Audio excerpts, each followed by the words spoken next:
All right, so I think I filled that out, and maybe we could go into questions. Is that or comments? Well, I was just getting back to what Stu originally was talking about. He was having a headache and Right. associating that with Kundalini and trying too hard. Yeah.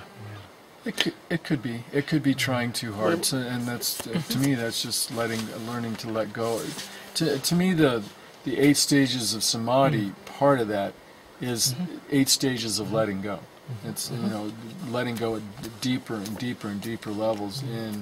And those levels, when you get the levels of letting go that you have to do to get to the 8, for instance.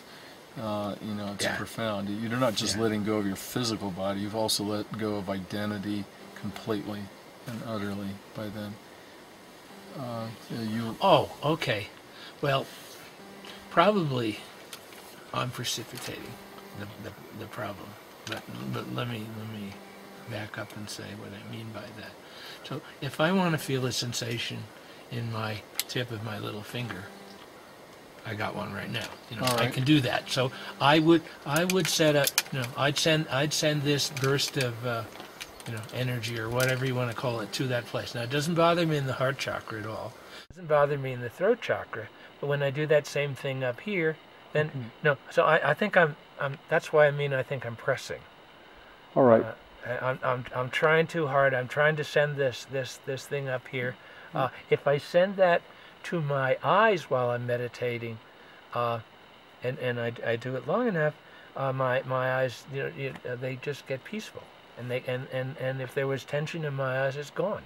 Right. But up here, it doesn't do that.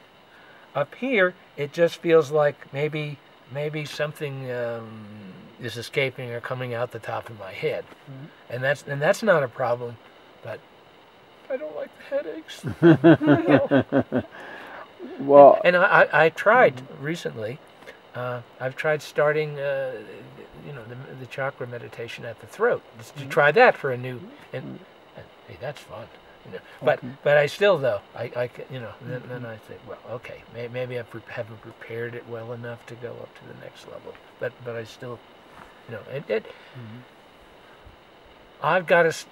It's hard not to think of it as pain. Well, okay, so what I get out of what you just said is that you're directing energy to those chakras, right? And all right. That's probably the problem. That is the problem. Okay. Because what happens is we move through the 8 stages of samadhi, and remember, they're just shades of gray, is that we're letting go of volition along the way.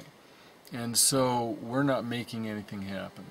Jhana, let's say the second jhana, we're not actually making the mind still.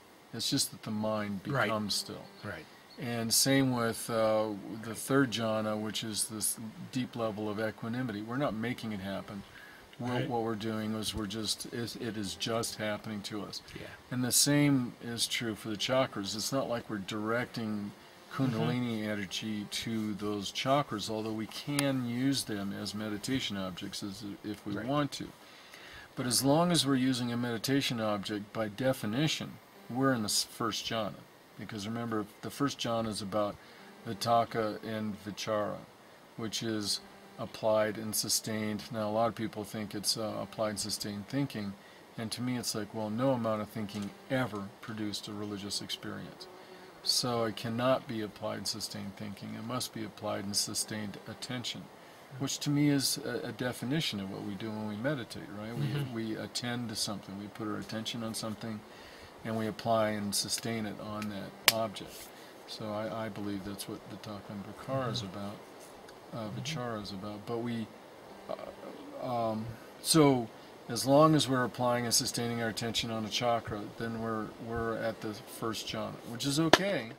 But my goal is find something to put your attention on. Maybe it's the breath, maybe it's a chakra. It doesn't matter. And it's whatever feels good, because remember, we're looking for that piti and sukha, which is, bliss and joy. And so wherever you're going to get bliss and joy, you put your attention there. But once you've got that bliss and joy, then then you make the bliss and joy your object of meditation. And once you do that, then your mind will become still. And once your mind is still, now the still mind becomes your object of meditation. Now that might be a kind of strange, abstract idea. How do I put my attention on something that doesn't exist? If the mind is still, it's not there, right? But you can put your attention upon the mental content and find joy. Remember, it was that the subject of yesterday was enriching the experience. So see if you can find some joy in that still mind. I mean, some people find it terrifying that their mind becomes still, right? Well, it's not a terrifying experience. It's a very blissful experience if you enrich the experience and value it. And once you've done that, once you've stilled the mind, you no longer have Vitakka and Vichara present.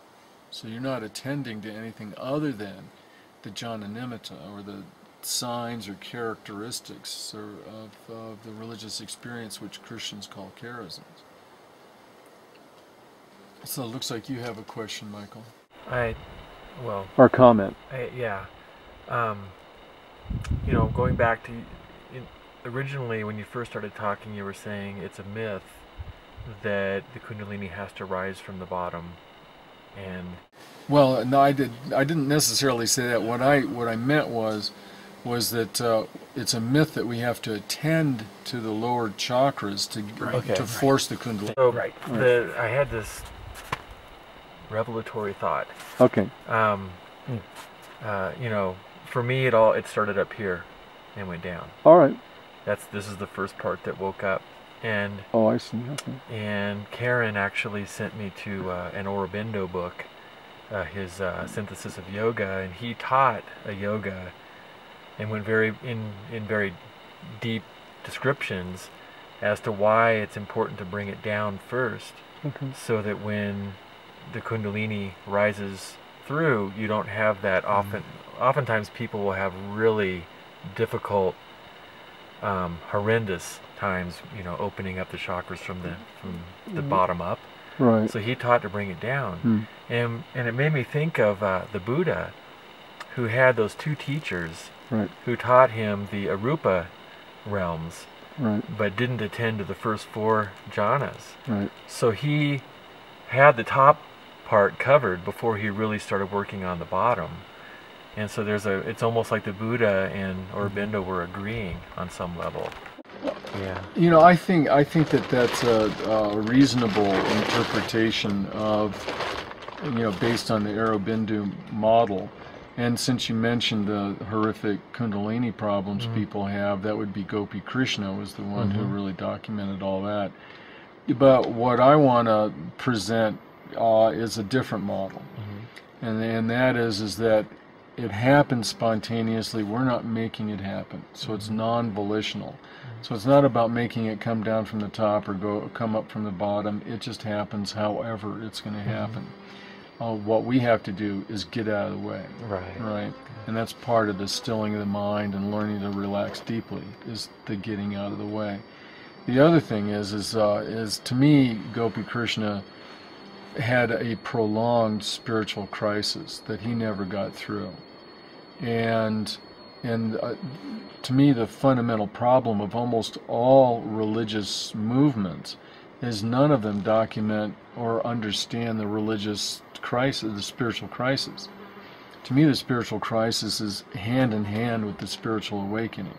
If you're going to have an awakening, you're going to have a spiritual crisis. You're going to have a crisis before the awakening, and after the awakening, you're likely to have a spiritual crisis as well. And for me, I had a spiritual crisis for every stage of these 8 stages. And I expect that everybody else is going to have the same thing. And the people who have contacted me about, asked me questions about their meditation experiences and their problems as well, is that clearly, everybody has a spiritual crisis they have to go through. And remember that hypersensitivity phase that I mentioned earlier in this video, that is a spiritual crisis. You know, we become hypersensitive, and to me that's one of the most difficult spiritual crises that most people never make it through.